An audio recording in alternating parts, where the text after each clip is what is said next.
حمود المصلي كانت مشكلته انقطاع التنفس اثناء النوم، ارتخاء سقف الحنك.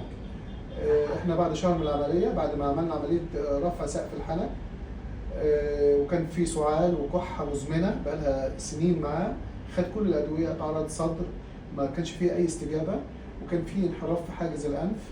احنا دلوقتي شفنا سقف الحنك دلوقتي الحمد لله مرفوع خالص، التنفس كويس. النتائج العمليه بفضل الله اكثر من 90%، الشخير اختفى، التنفس طبيعي، السعال اختفى، والحمد لله. هو احنا بعد شهر من العمليه دلوقتي. والانف هنا، فتحه الانف اهو، ابلع كده،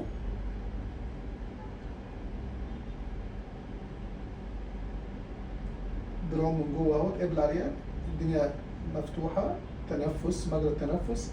عملنا برضو في العمليه استعداد للحاجز الانفي، تصغير غضاريف الانف. كانت عمليه معقده لكن الحمد لله تمت باجهزه حديثه وبخبره. الحمد لله المريض خرج في نفس اليوم من العمليه ونتائجها كانت هايله، والحمد لله دلوقتي احنا بعد شهر.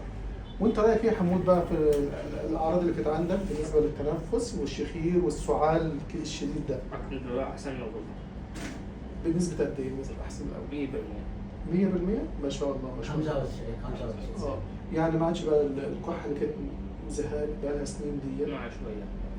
والتنفس بقى طبيعي، والاكل ما عادش فيه الوجع والحاجات ديت في المنطقه بتاعت اللوز ديت.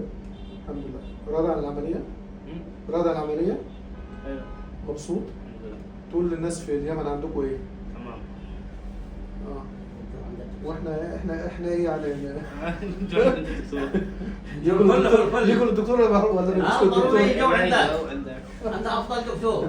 تسلم انت تسلم. افضل دكتور يا دكتور. الشيخ حسين المصلي من وجهاء اليمن، ما شاء الله هنا منورنا في هيئة المهندسين، واحنا مبسوطين ان احنا بقيت مبسوط، وان حمود بقى مبسوط وبنتائج العملية.